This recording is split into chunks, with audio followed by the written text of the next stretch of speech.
Hello everyone, Bird Lady Speaks here, coming to you guys with a quick video. I have done a video like this before, but I had someone ask me a question on one of my shorts, and I will post their comment around here somewhere, and they wanted to know how to get their parrots to eat vegetables. So in this video here, I'm going to talk about specific things that I've done, and there's some things that I've actually changed that may help you to get your parrots to eat vegetables. So let's jump into it.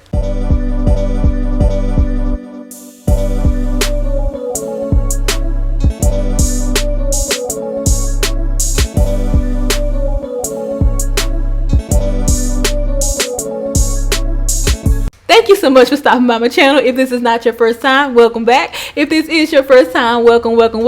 I hope that you do decide to join the family and stay by hitting that like button, that subscribe button, and ringing that bell. Now, I always have to put this out here.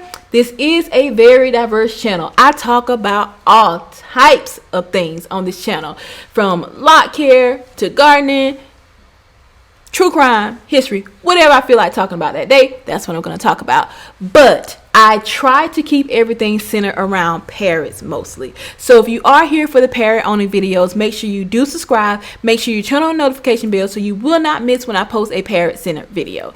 Now, this comment here is from one of my subscribers, and they want to know how to get their parrots to eat vegetables. So the most important, the number one tip that I have is involve your parrots with you.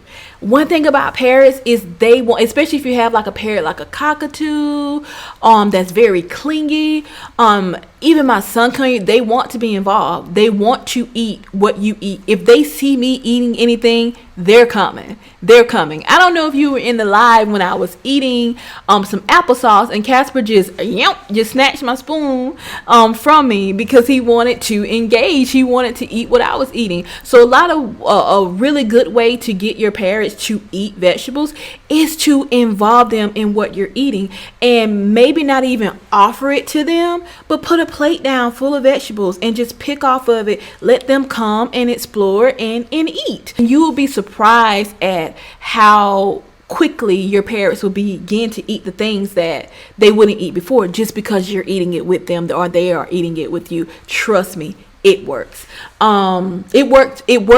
It worked on both of my parrots. Now, Danny is one of those types of parrots where he doesn't just get it off the plate. He literally has to see you like take a bite out of it, and then he will eat it. Like, he has to see you like bite, and he wants to make sure like, okay, have you swallowed it?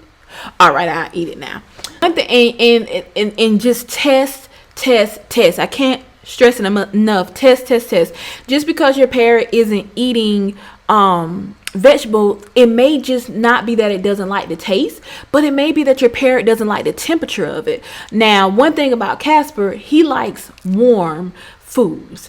I kind of pull, when he's hormonal, I pull back from giving him warm foods, because that can kind of trigger, that can kind of mess with his hormones when he's hormonal like that. But he really likes warm food as opposed to cold food. I mean, who doesn't? And I was thinking about it one day, and I was like, okay, when they're in the wild, is their food warm? They're in these tropical areas, and these fruits are basking in the sun all day, so I'm pretty sure they are. So Casper likes warm food. So like I said, it may not be what you're feeding your parrot, it may just be the temperature that you're feeding your parrot. It may be, instead of giving them raw broccoli, try steaming it just a little and adding a little heat to it and letting it cool. Don't give it to them like hot. Let it cool down a little bit, and then see if they like it better. Like Casper, I can give him a broccoli broccoli crown, and I can stick it on the cage, and he would play with it and pull it apart or whatever. Not really eating as much of it, but if I steam like a broccoli floret for him and give him that, he eats that a lot better. He doesn't play with it, he literally eats it. So it may be just the temperature. So test the temperature. They may not just want something cold, or they may not like it raw. Steam it a little bit and see if they would like that better. Another thing that really works for me is disguising vegetables. There are some vegetables Danny, Casper just don't like. So I disguise it. They both love sweet potatoes. Everything that I make for them, I make a mesh. That's another thing. You may want to just try a mesh instead of just giving them just plain vegetables. Try a mesh. I make a mesh and I add sweet potatoes and bananas sometimes to it, because that sweet potato taste is so powerful and that banana taste is so powerful that they're not tasting the celery and things like that they don't like. They're just taking it in. And when you're making a mesh, the key is you can puree it to make it really, really fine so they can't pick it out, because they're really, really smart. They will pick stuff out and like throw it to the side. You can puree it, make it into like a smoothie, mix it up into like a really good mesh, but have the larger pieces of vegetables, things that you know that they do like, because they do like broccoli. So I would have larger pieces of broccoli in there, but really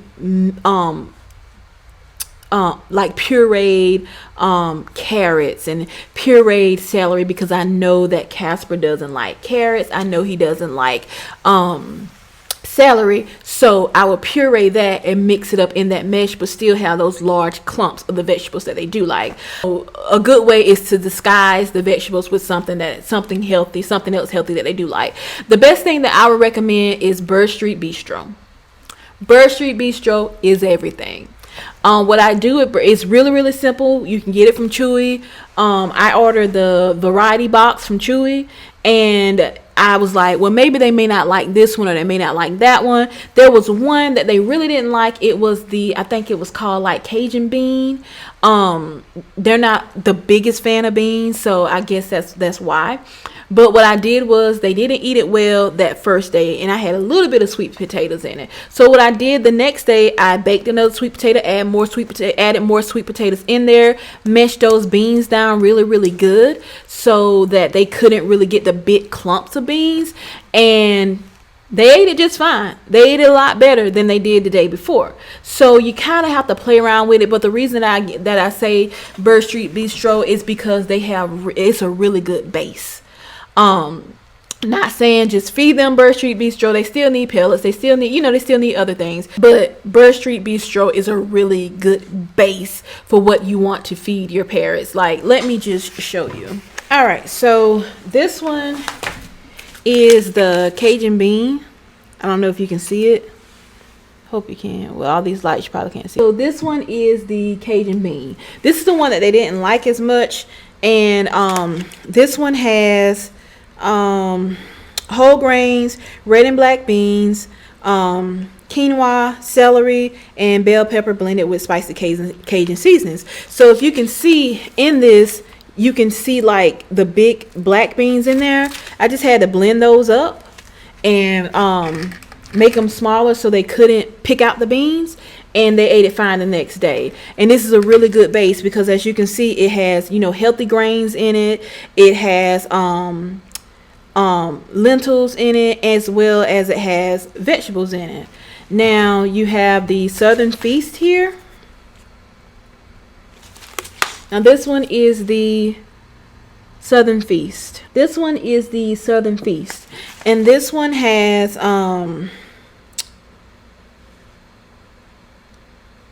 organic grains, carrots, peppers, quinoa, and south of the border seasoning. I have so many of them. I don't want to go through them all. As you can see, we have the hearty vegetables. We have the Senna Spice Delight. This is their favorite, I guess, because it really, when I cook it, you just smell cinnamon. So I believe it's just that cinnamon taste that they really, really like. I have Vava Lots vegetables, and I have the appleberry. That's their second favorite. It's the appleberry. So even though we have all these Bird Street Bistros and they have all these wonderful things in them, I still add certain stuff. Like I add, you know, sometimes I add some dried cranberries. I add, of course, sweet potatoes, bananas, baked apples. I just add different things in there with it to disguise the taste of all that healthy goodness in there. Because, you know, even like us as humans, if something, we really don't want the stuff that's healthy for us, we go by taste. So, you know, we have to do our children. So I guess I don't have children, but, you know, I see some parents, you know, they have to disguise certain things, you know, for their children, because the children won't eat certain things. But the same thing with your parrots. So I would say if your parrots are not eating any vegetables or anything now, I highly recommend Bird Street Bistro as a base, and then adding other things to it and finding out what they do like. Definitely try sweet potatoes, because I'm able to get my parrots to eat anything because I disguise it with sweet potatoes. So, and sweet potatoes is very, very healthy for your parrots. So that's pretty much it. I hope that this video helped. I wanted it to be pretty short because I've already done a video similar to this before, but I wanted to address this subscriber personally and answer the question that he had regarding how to get your parrot to eat vegetables. Y'all know what I'm trying to say. But thank you guys so much for watching. I really do appreciate the likes, the comments, anything else you want to see, any other questions that you have, just let me know. I'll be more than happy to just leave it down in the comment section below, or just email me at birdladyspeaks@gmail.com. Thank you so much guys for watching, and as usual, toodaloo, bye bye.